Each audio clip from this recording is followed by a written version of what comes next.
하나님의 말씀 보겠습니다. 신약성의 야고보서 3장 1절부터 12절까지의 말씀입니다. 야고보서 3장 1절부터 12절까지의 말씀.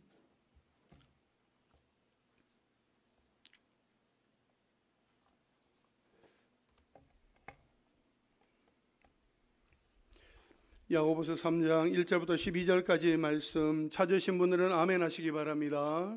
아멘. 저와 여러분 한 절씩 교독하고 마지막 절 함께 읽겠습니다. 내 형제들아, 너희는 선생된 우리가 더 큰 심판을 받을 줄 알고 선생이 많이 되지 말라. 우리가 다 실수가 많으니 만일 말에 실수가 없는 자라면 곧 온전한 사람이라 능히 몸도 굴레 씌우리라.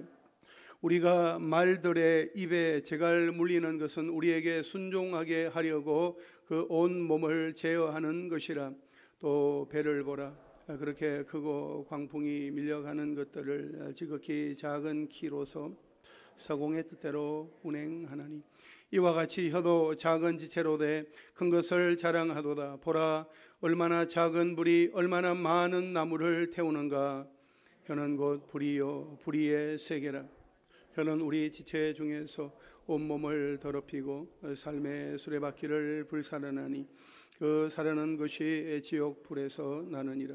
여러 종류의 짐승과 새와 벌레와 바다의 생물은 다 사람이 길들일 수 있고 길들여 왔거니와 혀는 능히 길들일 사람이 없나니 쉬지 아니하는 악이요 죽이는 독이 가득한 것이라. 이것으로 우리가 주 아버지를 찬송하고 또 이것으로 하나님의 형상대로 지음을 받은 사람을 저주하나니 한 입에서 전송과 저주가 나오는도다. 내 형제들아, 이것이 마땅하지 아니하니라. 샘이 한 구멍으로 어찌 단물과 선물을 내겠느냐. 내 형제들아, 어찌 무화과 나무가 감람 열매를 포도나무가 무화과를 맺겠느냐. 이와 같이 짠물이 단물을 내지 못하느니라. 아멘. 오늘 읽은 말씀을 중심으로 말에 실수가 없는 온전한 사람, 말에 실수가 없는 온전한 사람이라는 제목으로 함께 말씀을 생각해 보겠습니다. 이 야고보서를 기록한 예수님의 동생인 이 야고보는 이 야고보서를 기록할 때에 특별히 잠언과 마태복음에 특별히 그 산상수훈의 영향을 많이 받은 것으로 보입니다. 우리가 지난 5월과 6월 이렇게 두 달 동안 새벽 시간 새벽 기도회를 우리가 드릴 때마다 잠언 말씀을 살펴본 대로 잠언에서는 정말 말과 혀, 입과 입술에 대한 교훈들이 많이 기록되어 있습니다. 그 가운데 잠언 10장 19절 말씀에 보면 말이 많으면 허물을 면하기 어려우나 그 입술을 제어하는 자는 지혜가 있느니라 했습니다. 14장 25절에 보면 진실한 정의는 사람의 생명을 구원하여도 거짓말을 뱉는 사람은 속이느니라 했습니다. 15장 28절에 보면 의인의 마음은 대답할 말을 깊이 생각하여도 악인의 입은 악을 쏟느니라 했습니다. 17장 27절에 보면 말을 아끼는 자는 지식이 있고 성품이 냉철한 자는 명철하니라고 했으며, 그리고 21장 23절에 보면 입과 혀를 지키는 자는 자기의 영혼을 환난에서 보전하느니라 했습니다. 이처럼 잠언은 말과 혀를 다양한 상황, 곧 예를 들어서 지혜와 어리석음, 의인과 악인, 진리와 거짓, 부도덕과 악함, 분별과 훈육, 권면과 위로 등과 이렇게 연결하여서 이렇게 가르칩니다. 이와 더불어서 마태복음에 기록된 예수님의 말씀을 보면 마태복음 12장 34절에 독사의 자식들아, 너희는 악하니 어떻게 선한 말을 할 수 있느냐. 이는 마음에 가득한 것을 입으로 말함이라 하셨어요. 15장 8절에 보면 이 백성이 입술로는 나를 공경하되 마음은 내게서 멀도다 하셨습니다. 그리고 15장 18절에 보면 입에서 나오는 것들은 마음에서 나오나니 이것이야말로 사람을 더럽게 하느니라 이렇게 말씀을 하셨습니다. 이처럼 사람의 말과 그 마음에 대해서 가르치시는 예수님은 그 표현이 훨씬 더 직설적인 것 같습니다. 이 솔로몬 시대에도, 예수님 시대에도, 초대교회 시대에도, 그리고 오늘날 우리에게도 하나님의 백성으로서 그리스도인으로 살아가는 성도들에게는 말과 혀에 대한 가르침이 매우 중요하다 하는 것을 알 수 있습니다. 특별히 오늘 본문에서 야고보는 자신을 포함하여 가르치는 직분을 맡은 선생이 더 큰 책임을 갖고 있음을 강조하고 있습니다. 1절 말씀 함께 읽겠습니다. 시작. 내 형제들아, 너희는 선생된 우리가 더 큰 심판을 받을 줄 알고 선생이 많이 되지 말라. 아멘. 여기에서 선생이 되지 말라 하는 것은 선생이라는 위치가 필요 없다 하는 말이 아닙니다. 그 위치가 가지고 있는 영향력과 위험성을 인식하고 조심하라 하는 것입니다. 그것은 두 가지 이유 때문입니다. 하나는 선생이 더 큰 심판을 받기 때문입니다. 이것이 직접적이고 1차적인 이유입니다. 더 큰 심판이란 선생의 위치가 갖는 영향력을 전제로 합니다. 당시 교회에서 선생은 진리를 가르침으로 공동체를 세우는 지도자였습니다. 그들은 영향력이 큰 만큼 잘못에 대한 징계도 컸습니다. 야고보는 1절에서 우리라는 말을 통해서 이 야고보 자신도 예외가 아님을 말합니다. 이 사람들 중에는 나는 그렇게 하지 않는다, 나는 예외다 하면서 함께 묶이는 것, 함께 엮이는 것을 싫어하는 경우들이 있어서 절대로 우리라는 표현을 사용하지 않습니다. 그래서 자신을 분리시키고 차단시키지요. 그런데 야고보는 자신도 포함시켜서 함께 주의해야 할 것을 환기시키고 있습니다. 선생이 되지 말라는 또 다른 하나의 이유는 혀의 위험성 때문입니다. 우리 2절 말씀 함께 읽겠습니다. 시작. 우리가 다 실수가 많으니 만일 말에 실수가 없는 자라면 곧 온전한 사람이든 능히 온 몸도 굴레 씌우리라. 아멘. 선생된 사람은 여러 면에서 넘어질 수 있는 요인들이 많은데 가장 넘어지기 쉬운 것이 말입니다. 선생들은 말로서 하나님의 뜻을 전하지만 항상 실수할 수 있습니다. 그런데 말에 실수가 없는 사람은 몸의 다른 부분까지도 통제하고 절제할 수 있는 사람입니다. 즉 말로 넘어지지 않으면 그는 자기 자신을 다스릴 수 있는 완전한 사람이 된다고 이렇게 말하고 있는 것이지요. 이렇게 말에 대해 경고하는 것은 지도자가 말 때문에 넘어질 수 있고 또 말로 인하여 심각한 결과를 초래할 수도 있으니까 주의시키려는 그런 의도가 있는 거지요. 여러분 일상에서 보면 누구나 실수하지만 가장 많이 하는 실수는 말 실수입니다. 그래서 누구나 한 번쯤은 그렇게 말하지 말걸, 괜히 말했나 보다, 내가 너무 심했던 것 같아, 그래서 혼자서 막 후회했던 경험이 아마도 다 있을 것입니다.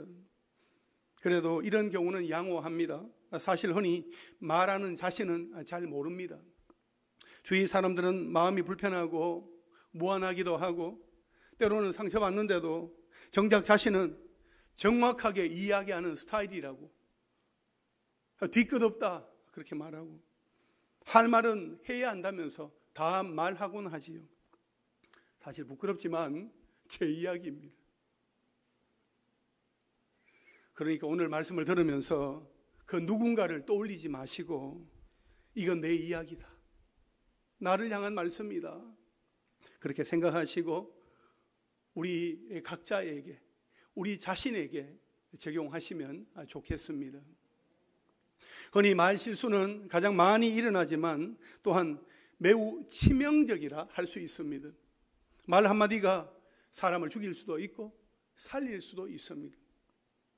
MBC 문화방송에서 기자로 또 앵커로 활동을 하시다가 목회자가 되신 조정민 목사님, 여러분 아시죠? 그 조 목사님이 방송사에 재직할 때에 늘 이렇게 관심을 두었던 것은 촌철살인이었다고 합니다.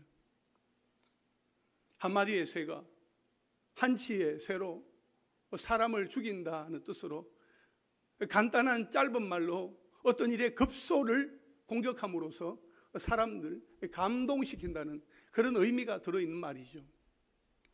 그래서 언제나 말로 입으로 먹고 사는 직업이었기 때문에 예수님을 만나기 전에는, 예수님을 믿기 전에는 말 한마디로 어떻게 하면 사람을 무안하게 할 수 있을 것인가, 어떻게 하면 그 마음을 후벼 팔 것인가, 속을 뒤집어 놓을 것인가, 어떻게 하면 사람의 마음을 분노하게 할 수 있을 것인가, 그것을 그렇게 연구하며 살았다고 합니다. 그러다 보니까 눈과 입에는 늘 이렇게 독기가 가득했었다고 합니다. 그런데 예수님을 믿고 목회자가 된 지금은 180도로 이렇게 바뀌었다고 합니다. 말 한마디로 어떻게 하면 사람을 살릴 수 있을까? 말 한마디로 어떻게 하면 생명을 일으킬 수 있을까? 그렇게 생각하며 사니까 너무 감사하고 행복하다고 합니다. 예수님을 만나고 나서 인생이 바뀌고 내 속에 말씀이 쌓이니까 내 안에 넘쳐 흘러나오는 그 말씀으로 사람을 살리는 인생이 되는 것입니다. 예수님도 그와 같은 중요한 말씀을 하셨습니다. 누가복음 6장 45절 말씀 우리 함께 읽겠습니다. 시작. 선한 사람은 마음에 쌓은 선에서 선을 내고 악한 자는 그 쌓은 악에서 악을 내나니 이는 마음에 가득한 것을 입으로 말함이니라. 아멘. 여러분, 사람마다 마음에 가득한 것을 입으로 말하게 되어 있습니다. 마음에 있는 것이 그대로 나오게 되는 것이요. 우리가 무엇보다도 여러분 하나님의 말씀을 묵상한다는 것, 하나님의 말씀을 읽고 그 말씀을 마음 가운데 새기고 마음 가운데 담아둔다는 그 자체가 얼마나 은혜요, 얼마나 큰 복인지 모릅니다. 하나님의 말씀을 마음속에 담아둘 때에 우리의 입에서는 늘 말씀이 흘러나오게 됩니다. 말씀으로 기도하고 말씀으로 자녀들을 훈육하고 말씀으로 교제하는 것입니다. 할렐루야. 우리가 말 한마디도 사람을 해칠 수도 있고 사람을 살릴 수도 있다 하는 그 사실을 기억하고 하나님의 말씀으로 믿음의 말로 생명을 살리며 사명을 감당하는 그런 은혜와 축복이 저와 여러분 우리 모두에게 있기를 주님의 이름으로 축원합니다. 여러분, 야고보는 말에 실수가 없는 온전한 사람이 되기 위해서 몸의 지체 중에서 가장 신중하게 통제해야 하는 것이 혀라고 말합니다. 3절부터 5절까지 말씀을 우리 함께 읽겠습니다. 시작. 우리가 말들의 입에 재갈 물리는 것은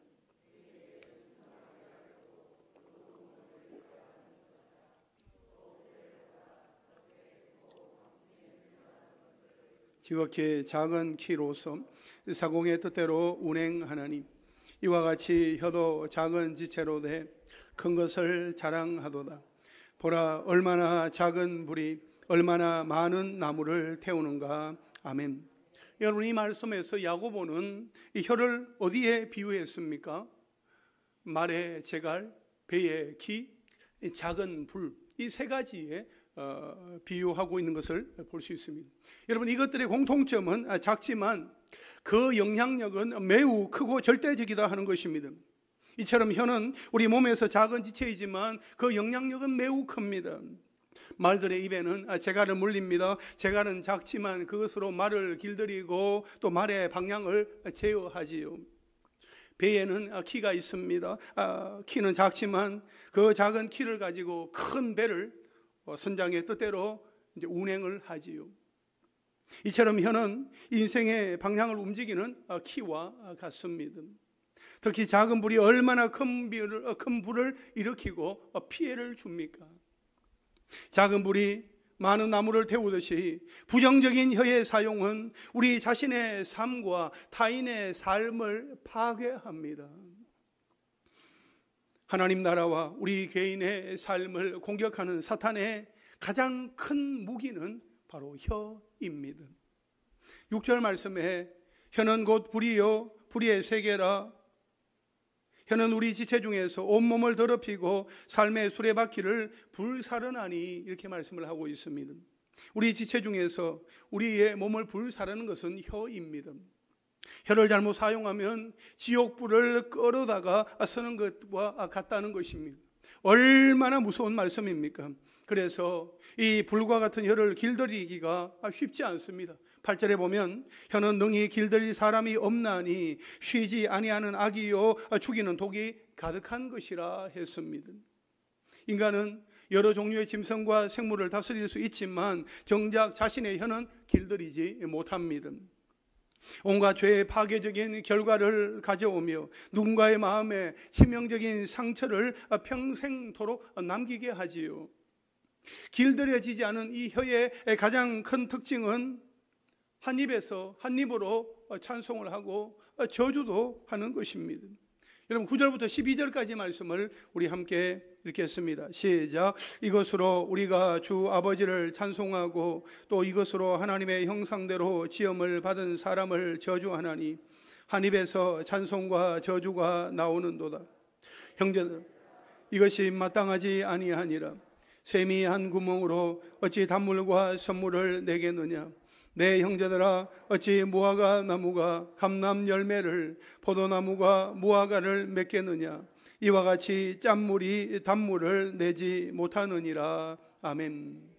여러분, 우리가 성숙하다라고 말하는 것은 일관성이 있다 하는 것입니다. 반면에 미숙하다라고 말하는 것은 일관성이 없다, 변덕스럽다 하는 것이지요.